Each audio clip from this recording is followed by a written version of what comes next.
podcast Planologi.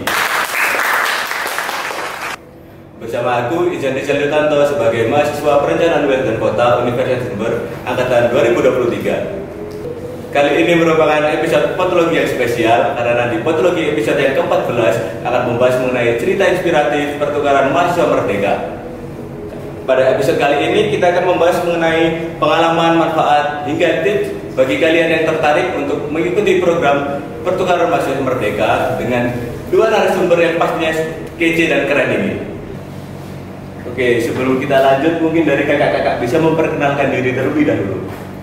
Halo semua, kenalin aku Rizal dari PWK Angkatan 2022. Hai, aku Christopher Pandio dari PWK Angkatan 2022 juga. Kami merupakan peserta pertukaran mahasiswa merdeka inbound Universitas Hasanuddin. Wah, keren banget. Tepuk tangan tepuk tangan. Nah, Kak Rizal dan Kak Chris ini jauh-jauh kan dari Universitas Hasanuddin. Ini kan di Makassar. Mungkin Kak Chris sama Kak Rizal bisa menyapa penonton di rumah menggunakan bahasa Makassar. Nah, mungkin dari kami sendiri itu belum fasih juga dalam menggunakan bahasa Makassar. Tapi kita bakal mencoba 1-2 kalimat yang mungkin kita temui sehari-hari di sana. Iya. Ayah kareba, Baji. Keren. Mungkin dari Kak Chris sama Kak Rizal ini bisa jelasin apa sih artinya dari kalimat tersebut? Oke, kalau dari aku sendiri tadi agak kareba itu artinya apa kabar? Dan baji itu artinya itu kabar baik gitu. Wah, keren. Meskipun baru sebentar ya Kak ya, tapi udah bisa menggunakan bahasa Makassar gitu. Udah jago lah, cocok jadi warlock. Biasa aja sih. Semoga ya. Oh iya, mungkin biar makin seru dan semangat kita sapa dulu teman-teman di balik layar. Mana nih suaranya teman-teman? Wah, karena ini episode yang sangat spesial kan Kak, jadi rame gitu. Nah, sebelum kita membahas lebih jauh, mungkin dari PMM sendiri nih ada nggak sih Kak jargonnya? Kalau ada, mungkin dari Kak Chris sama Kak Rizal ini bisa praktekin jargon dari PMM.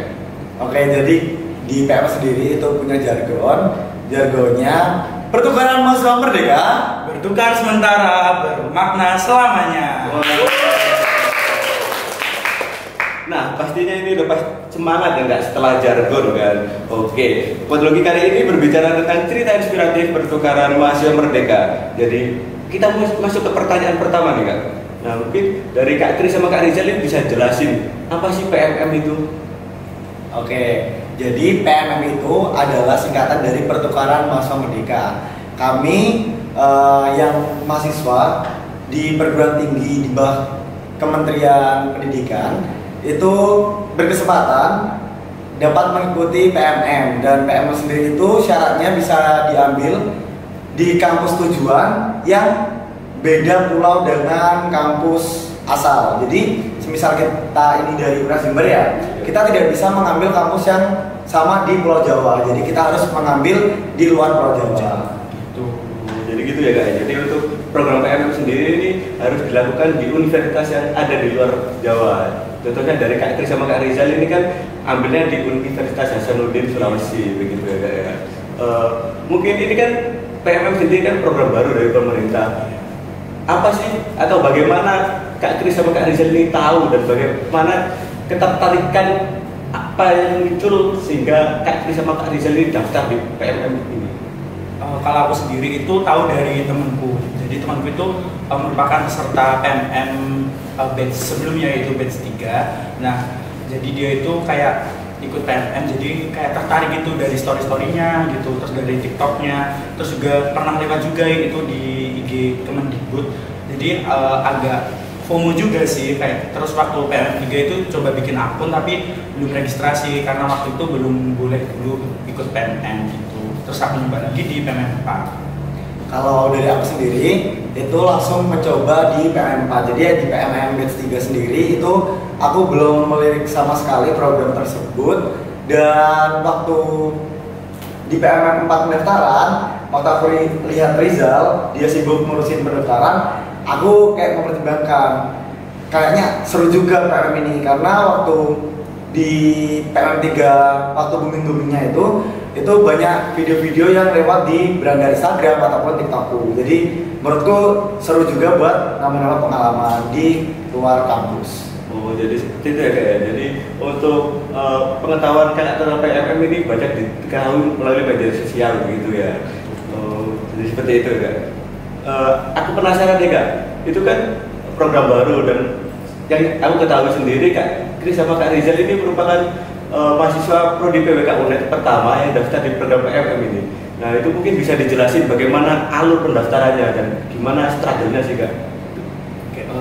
Sebenarnya itu kita bukan yang pertama, sebenarnya itu sebelumnya ada kak dengan kita di PMM 3 dan itu di semester 7, jadi beliau itu masih aman gitu soalnya semester 7. Kalau kita kan awalnya itu memang tidak boleh, tapi kita itu mencari matkul yang sedikit linier, jadi kita mencari beberapa persyaratan yang harus kita kulik gitu. Jadi kita juga mencari universitas-universitas gitu. Terus untuk alurnya sendiri itu ya kayak biasa pendaftaran gitu, kita menyiapkan berkas-berkas mulai dari transkrip nilai, terus surat keterangan sehat, KTM begitu, nanti dilengkapi semua. Nah kalau dari struggle-nya sendiri, mungkin dari teman-teman yang kalau yang dari angkatan kemarin kita itu harus mempunyai rekening mandiri, dan dari teman-teman yang mungkin belum memakai rekening bank mandiri itu mereka yang tidak tahu kalau bisa cari ataupun buat di di aplikasi itu mereka kebingungan, padahal hal tersebut mudah untuk dilakukan ya. Nah untuk struggle-nya sendiri mungkin di webnya itu di akhir-akhir itu sering down. Jadi kalau saran dari aku mungkin dari teman-teman yang lihat video kami di Podlogi episode 14 ini, kalau bakal daftar PNM itu langsung aja di minggu-minggu awal itu kalian input data dan input universitas yang ingin kalian tuju, karena kalau pengalamanku berhubung aku ini inputnya di akhir-akhir karena aku bener-bener masih bimbang untuk mengikuti PMM 4 itu aku sempat mengalami down dan hampir PMM itu ditutup pendaftarannya. Jadi seperti itu ya. Jadi untuk pendaftarannya ini benar-benar cari informasi sendiri dan itu daftar sendiri gitu ya. Iya. Oh, jadi. Ini pertanyaan sebelum lebih jauh sih Kak. Untuk program PMM sendiri ini bisa dilakukan di semester berapa sih Kak? Kalau PMM sendiri itu bisa dilakukan mulai dari semester 3 sebenarnya. Nah itu terkait kebijakan prodi itu juga berbeda gitu. Ada yang mungkin boleh di semester 3 langsung PMM, ada juga mungkin yang belum boleh gitu. Oh, jadi begitu ya Kak ya. Jadi udah bisa daftar dari semester 3 tapi dilihat dari persyaratan dari prodi-prodi itu sendiri ya Kak ya. Oke, ini kan ada struggle-nya kan. Itu keren banget sih Kak menurutku. Pasti butuh perjuangan yang ekstra juga kan Kak. Nah, untuk pertanyaan selanjutnya mungkin pada saat keterima gitu. Ini kan untuk PMM sendiri itu kan harus di luar pulau. Apa sih Kak first impression-nya atau first experience-nya berada di Sulawesi gitu Kak? Oke, waktu aku mau ceritain dulu ya waktu kita nggak pengumuman. Jadi pengumuman PMM 4 itu sempat ditunda. Kalau nggak salah seharusnya itu di tanggal 22 Desember dan diundur menjadi tanggal 28 Desember 2023 kalau tidak salah. Dan itu posisinya waktu tanggal 22 aku sama Rizal ini buka pengumuman di tempat yang sama karena kita satu kontrakan, jadi kita bareng-bareng bukanya. Terus ternyata diundur, jadi kita bukanya kemarin itu udah di rumah masing-masing karena udah liburan semester. Dan PM sendiri itu pengumumannya itu selalu lebih maju daripada yang diumumin. Waktu itu sore hari aku udah lihat di grup PM yang se-Indonesia, setangkatan, dan ternyata mereka udah buka pengumuman. Tapi di situ tuh webnya masih down, aku masih buka nggak bisa, Rizal masih buka nggak bisa. Tapi di web kita itu udah ada logo keberangkatan. Tapi di situ kita belum berani kalau kita apa ya? Ya. Terus ternyata malamnya saat aku buka itu aku lolos dan bareng sama Rizal. Oh, jadi seperti itu ya untuk cerita tentang pengumuman kelulusan gitu ya. Ya mungkin untuk first impression-nya sendiri, yang pertama waktu sampai di Makassar, waktu kita datang di Makassar, kalau dari aku sendiri itu Makassar sangat panas banget. Kalau dari Rizal? Sama sih sebenarnya, kalau kan aku juga dari Jawa Timur juga panas, tetapi Makassar itu panasnya lebih beda. Kayak matahari itu cuma 5 segini doang gitu loh. Jadi saking panas ya? Iya, sumpah itu bener-bener Makassar tuh menurutku panas banget juga. Terus sekarang kan juga emang Makassar menjadi salah satu kota terpanas di Indonesia juga.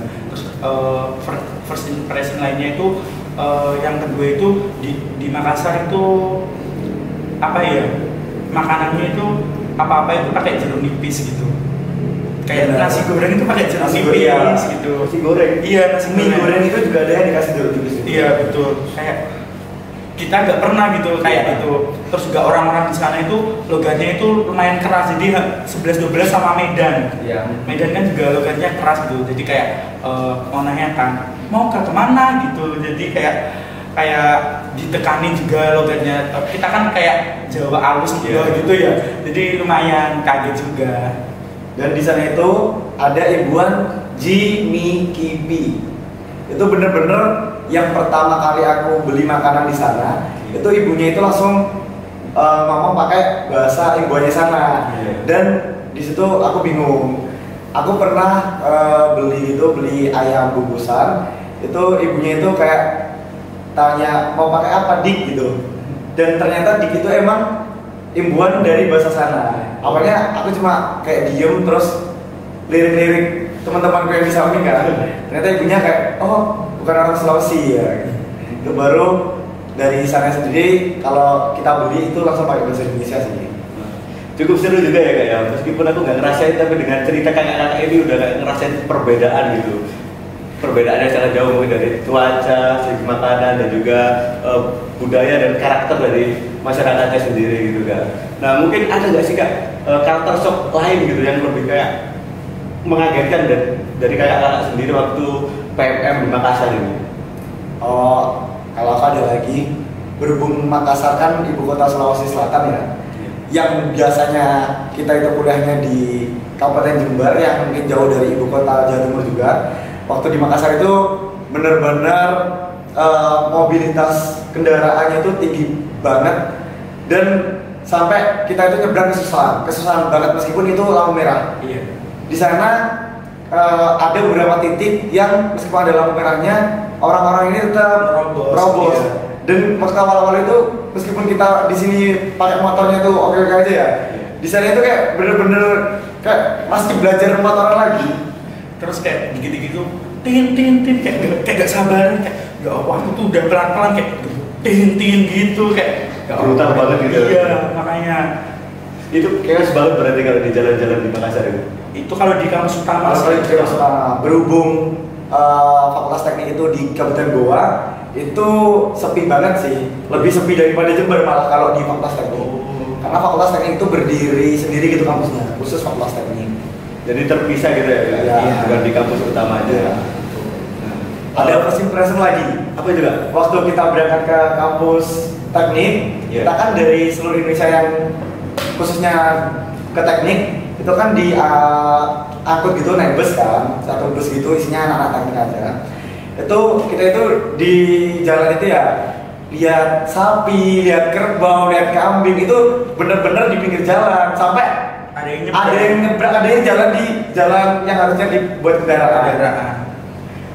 Ya, itu bener-bener yang buat aku kaget banget. Mungkin dari teman-teman dari Rizal juga mungkin sama gak sih? Iya sama kayak, soalnya kan emang di sana itu notabene makanan yang dijual itu berbahan dasar daging gitu. Jadi memang kayak kerbau, sapi gitu emang banyak berkeliaran gitu. Jadi mungkin kalau di sana mungkin udah biasa gitu. Tapi kita yang lihat kayak kerbau lagi jalan di samping trotoar kayak gitu, kayak di India gitu loh. Gimana ya? Enggak sih. Soalnya di beta. Iya. Tapi itu yang sampai berkeliaran itu yang di dekat kotanya atau waktu perjalanan setelah itu aja? Waktu perjalanan menuju kampusnya aja. Ya. Oh gitu. Jadi ini tadi buat perbedaan budaya gitu dan juga suasana di sana. Nah mungkin pada saat kuliahnya sendiri gitu mas, ada nggak perbedaan cara belajarnya atau suasana dan teman-temannya gitu? Kalau dari kuliahnya sendiri itu sebenarnya hampir sama, cuma ada beberapa yang berbeda. Kayak kita kan jam kenalnya itu jam 5, ya. Kalau di sana itu jam pertamanya itu 7.50 dan kita itu waktu pertama kali first time kuliah itu benar-benar kita berangkat sebelum jam 7.50 dan ternyata yang di kelas belum ada sama sekali. Jadi kayak akhirnya itu gak jadi kelas atau gimana, terus ternyata berangsur itu ada yang berangkat gitu 1, 2, terus kita tanyain ini memang belum dimulai kah kelasnya, terus udah biasa kalau kayak gitu, jadi kita nungguin dosennya gitu. Jadi untuk sistem perkuliahan sendiri itu kalau first time kita kuliah, di hari pertama kita kuliah itu kita lihat ruangannya itu, kalau kita kan ada aplikasi sistem. Kalau di sana itu kita masuk ruangan, masuk gedung, kita itu harus lihat di televisi gitu ruangan kita itu yang mana. Kayak bener-bener kita kayak mau jadi peserta ujian gitu. Rasanya kayak ruangannya di sini. Jadi kayak lihat dulu nanti kodenya itu, kalau nggak salah ya, saya ingatku kalau yang depannya angka 1 itu berarti lantai 2. Iya. Kalau yang ground itu baru di lantai 1. Saya ingat gitu ya. Jadi berangkat itu benar-benar belum tahu kelasnya di mana. Iya, jadi lihat dulu di televisi yang ada di lobby gitu. Gitu. Tapi sebenarnya itu kan kalau di web PMM itu kan KS kita sama anak reguler itu berbeda. Jadi kita nggak dikasih tahu kita di kelas mana. Tapi kalau di anak reguler itu dikasih tahu kelasnya di mana, udah di plotting gitu. Jadi waktu itu kita sempat tanya ke anak reguler juga kelasnya di mana. Tapi waktu dikasih tahu juga nanti lihat di TV juga ya, takutnya berubah kelasnya gitu. Jadi seperti itu ya, ada perubahan gitu lah dari yang reguler dengan yang program PMM gitu kan. Jadi itu tadi sih yang mau aku tanyain lagi untuk yang jamnya gitu.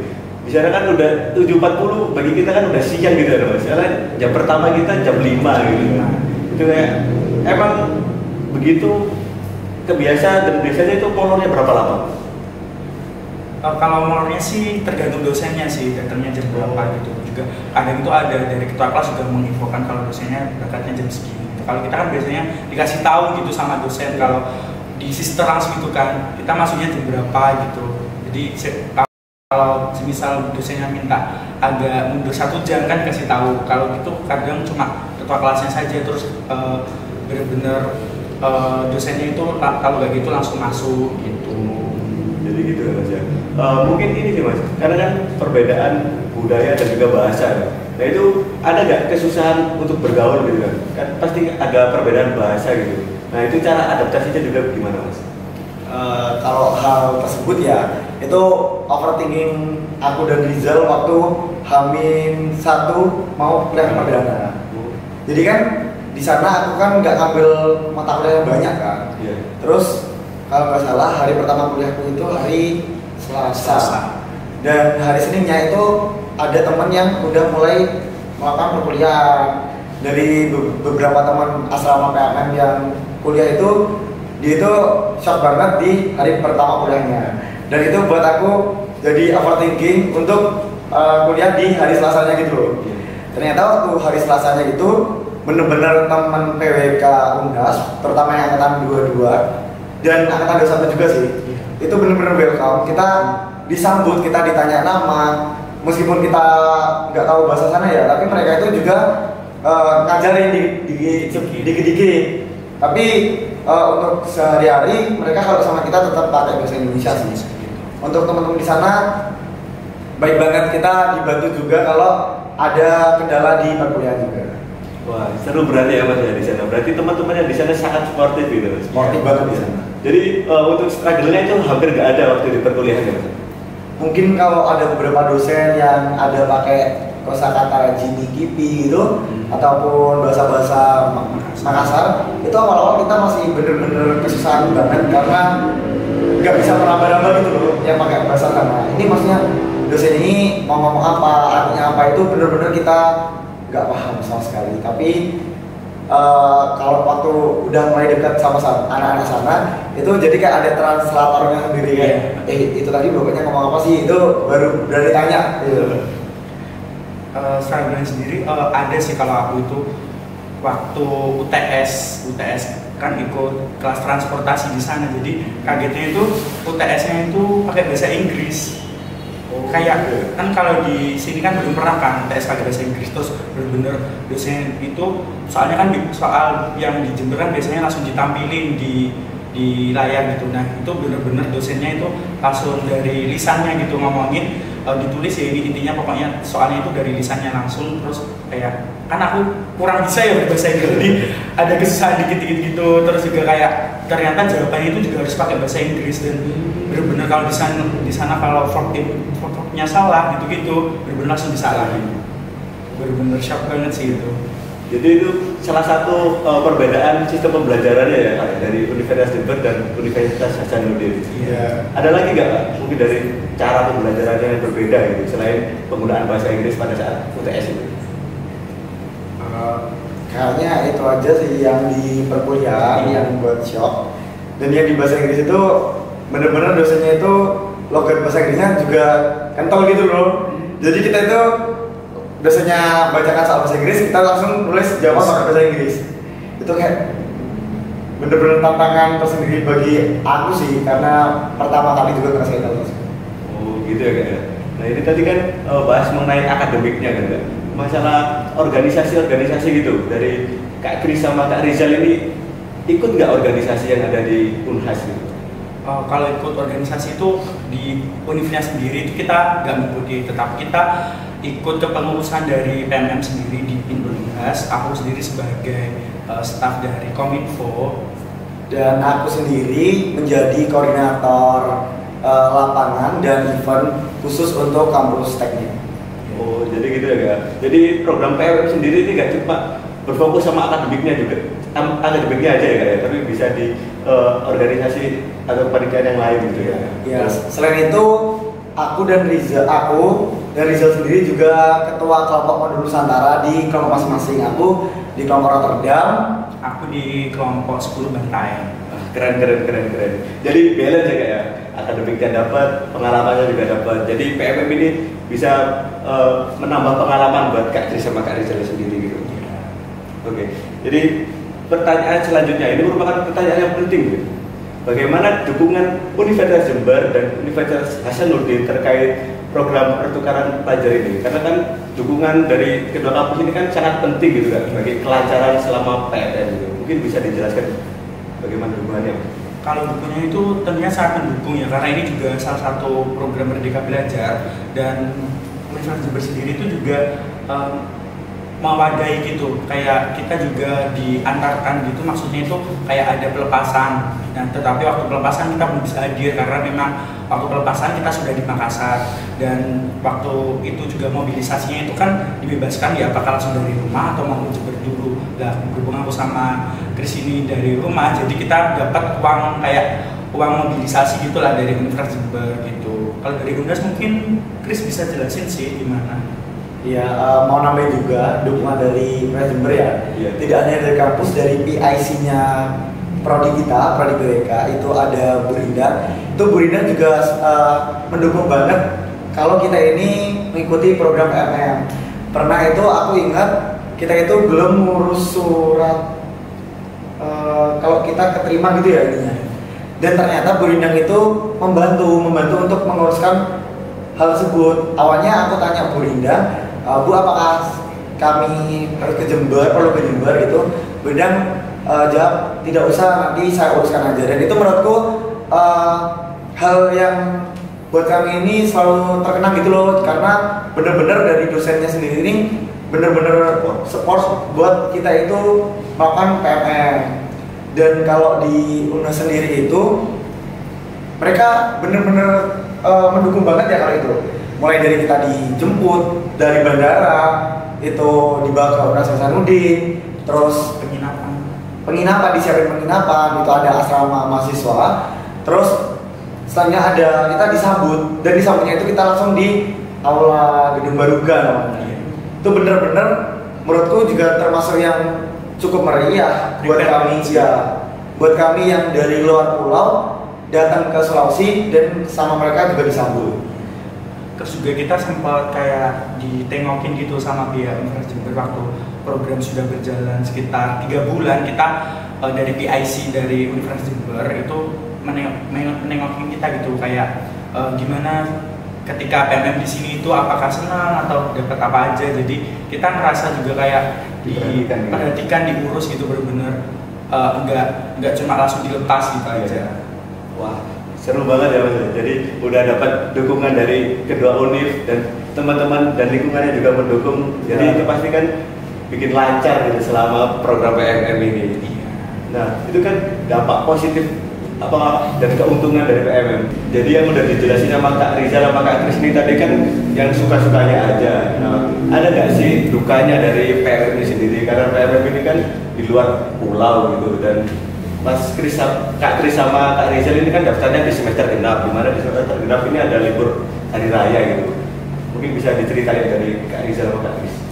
Kalau dukanya sih pasti ada, soalnya kan benar-benar itu 2 kali hari raya itu benar-benar di Sulawesi dan emang beda gitu, apalagi jauh ya sama orang tua. Memang waktu Idul Fitri itu ya nangis tentunya, soalnya benar-benar jauh dari orang tua, kayak minal aidin gitu-gitu itu dari jauh, cuma dari VC, terus kayak nggak makan masakan orang tua. Terus pertama kali buka itu juga bukanya itu di Sulawesi, benar-benar kalau di sana tuh takjil itu kayak pisang hijau itu di mana-mana tuh ada gitu. Terus kayak waktu hari raya itu biasanya kan dari rumah saudara ke saudara yang lain itu benar-benar gak main kemana-mana, cuma main ke rumahnya tantenya temanku gitu. Tapi berasa banget sih diajak di sana, dapat ngerasain ayam paleko, terus menu masakan dari raya khas dari Makassar gitu. Kalau waktu Idul Adha juga sebenarnya biasa aja kalau Idul Adha, soalnya kita waktu itu kita isi waktu hari liburnya itu dengan main di kampus pusat gitu sih. Dan kalau aku sendiri dukanya, kita di sana nggak punya motor yang biasanya kemana-mana pakai motor ya. Itu bener-bener duka banget sih selama beberapa bulan di sana. Tapi untungnya kita beberapa kali juga dipinjemin motor sama anak reguler, jadi bener-bener ngebantu kita. Dukanya sendiri lagi, selain nggak punya motor, kita kan juga pastinya punya rasa sungkan ya. Kalau pinjam terus, jadi kita itu di akhir-akhir atau di awal-awal kita itu kan ke kampus pusat selalu ojek online, dan biasanya pakai mobil, jadi itu benar-benar boncos pol. Apalagi di akhir kita mau pulang itu kita itu hampir 1 minggu itu 4 kali bolak-balik dari kampus 2 ke kampus pusat. Itu bisa kalau 1 minggu itu bisa 100.000. Iya, 100.000. Jadi kayak lebih. Pernah itu sekarang balik ke kampus 2, terus besoknya itu udah balik lagi ke kampus pusat. Itu ke kampus 2 cuma ambil baju tok, ambil laundryan. Tapi untungnya mereka itu benar-benar yang nawarin, malah kayak nggak usah sungkan, pinjam aja ke kita gitu. Jadi mumpung aku juga nggak pakai, jadi pakai aja. Jadi kita kesana itu benar-benar kayak diterima gitu, benar-benar kayak aware ke kita gitu. Terus kalau dukanya lagi itu masalah itu sih konversi itu sebenarnya sempat kita khawatirkan, karena benar-benar nanti takutnya matkul yang kita ambil itu berbeda. Terus kita juga di semester genap banyak nggak ngambil 4 matkul, jadi benar-benar kita tertinggal dari teman-teman. Tapi untungnya masih kita bisa ambil di semester 6 nanti gitu. Tapi beda lagi sama Rizal yang tadi dukanya Idul Fitri sama Idul Adhanya di luar pulau. Berhubung aku kan gak pernah merasakan gimana rasanya Idul Fitri sama Idul Adha. Tapi di sana itu yang aku sebagai non muslim itu aku jadi ngerasain sama teman-teman satu asrama atau satu PMM lah ya istilahnya. Itu aku jadi ngerasain rasanya Idul Fitri, ikut puasa. Jadi di sana itu meskipun aku ikut non muslim ya, itu aku sahur jam 3 itu aku ikut mereka sahur. Dan kayaknya aku cuma bolong 7 kali. Itu pun cuma pengen makan Indomie. Iya. Dan makan Indomie siang-siang. Iya, di depan Rizal. Jadi sahur itu mesti minta bangunin dia nanti sahur gitu. Terus aku pernah marah sama Rizal karena aku nggak dibangunin, padahal aku udah pengen ikut puasa. Tapi tetap bangun sih, tapi nggak dibangunin gitu loh. Itu sih kayak momen kayak gimana ya, nggak bisa aku rasain lagi gitu loh. Kan kalau di keluarga kan pasti nggak bakal ada acara itu. Nah di situ tuh dari awal dari puasa hingga hari raya itu, hari raya pun kita sempat main ke rumah saudara teman kita PMM ya. Jadi kayak keren menurut gue. Jadi meskipun jauh dari keluarga tapi bisa nemuin keluarga di sana. Iya pasti itu. Jadi sepertinya dukanya dikit banget, dan itu pun masih bisa ketutup dengan hal yang lain gitu. Benar. siapa aja nggak kerasa hitungannya gitu. Jadi gitu ya Mas.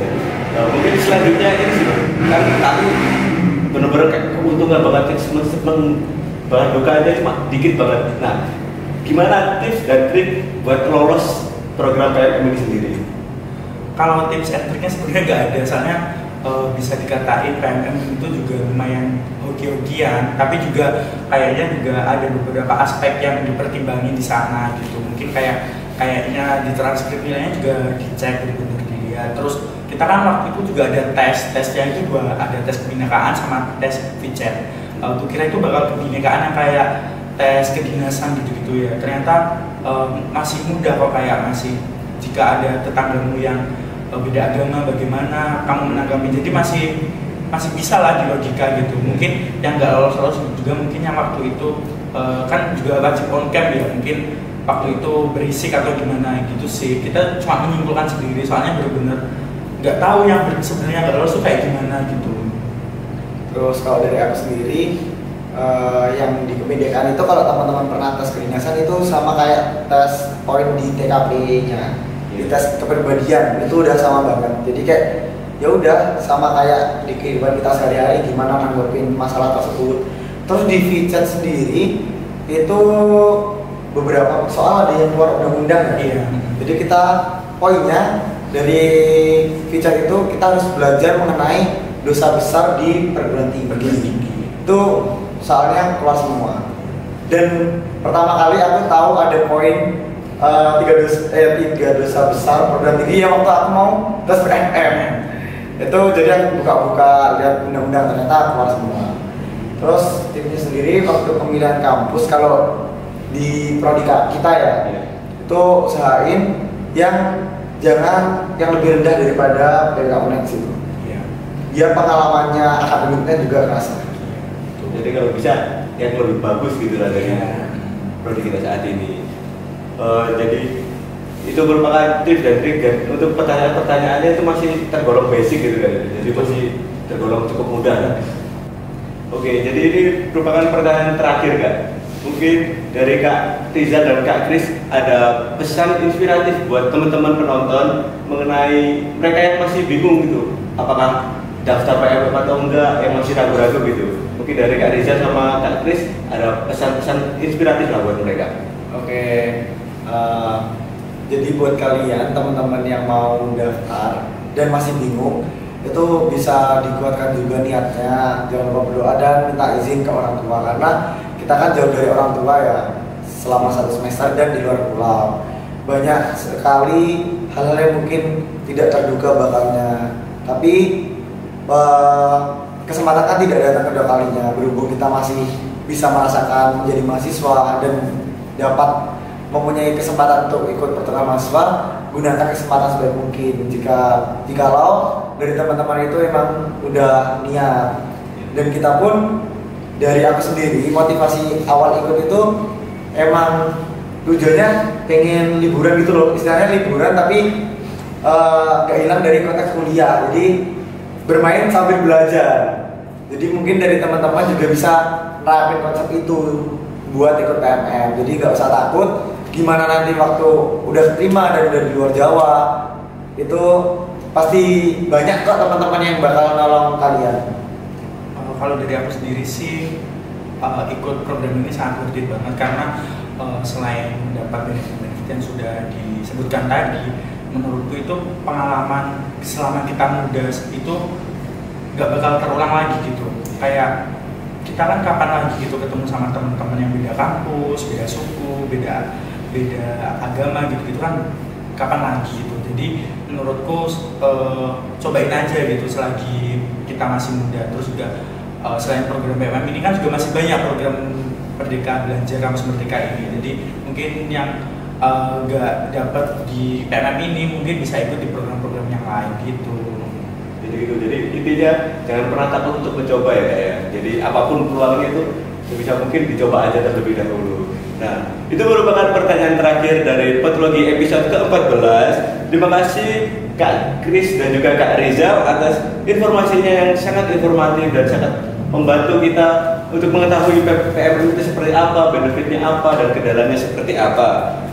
Semoga cerita-cerita dari Kak Kris dan juga Kak Rizal yang berani keluar dari zona nyaman ini memberikan inspirasi bagi kalian semua. Terima kasih juga untuk teman-teman yang sudah menonton.